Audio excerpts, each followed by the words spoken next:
आज कृष्णोर येथे होत असलेला मागच्या 36 वर्षापासून जे सर्व गावकऱ्यांनी जी परंपरा चालू ठेवलेली आहे, सर्वधर्मीय शिवनाम सप्ताह सोहळा, ग्रंथराज पारायण सोहळा आज 7वा दिवस जी सांगता आज या ठिकाणी होता। या ठिकाणी गेल्या 7 दिवसापासून आपल्याला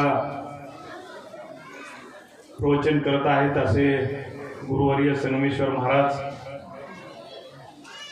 या ठिकाणी ज्यांचा आता हा सोहळा आरती झाल्यानंतर ज्यांचं प्रवचन होणार आहे आमच्या ताराबाई बोमनाळे, आमच्या समोर आलेले आमचे बंधू जिल्हा परिषदचे माजी शिक्षण सभापती संजूदादा बेळगे, गावातील सर्व ज्येष्ठ मंडळी, गावातील सर्व आमचे तरुण मित्रमंडळी आणि या कथा सांगताना मोठ्या संख्येने उपस्थित असलेल्या सर्व माता भगिनी, गेल्या 36 वर्षापासून आपल्या गावकऱ्यांनी ही प्रथा आजही जपलेली आहे।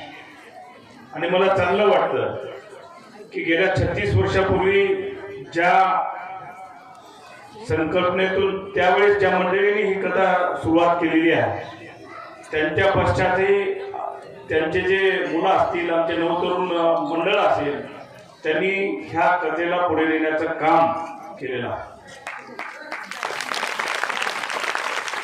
खरं तर आपलं जीवन, दैनंदिन जीवन, रोजचं जीवन हे खूप व्यस्त होऊन गेलेलं माणसाला।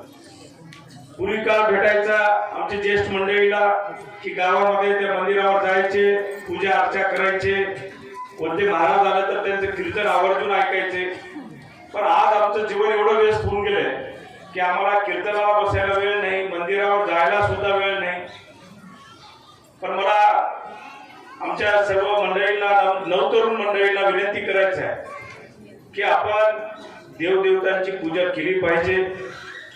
आपला धर्म जो आहे तो धर्म त्या ठिकाणी प्रसार कसं वाढेल त्याचे प्रयत्न आपण या ठिकाणी करत आहोत। कारण आपल्या जीवनामध्ये आपण सांगतो, जी आपली ज्येष्ठ मंडळी आहे ते सांगत होते की आपल्याला गुरु असला पाहिजे। गुरु कशासाठी करायचा? आपण आपल्याला दिशा देणार। गुरु काय करते? आपल्याला दिशा देते। जेव्हाही अडचणीचा काळ येतो, अडचणीच्या काळात सगळ्यात आठवण कोणाची येते? सगळ्यात पहिला आपल्याला देवाची आठवण। अरे बाबा, देवा कोणतेही दवाखान्यात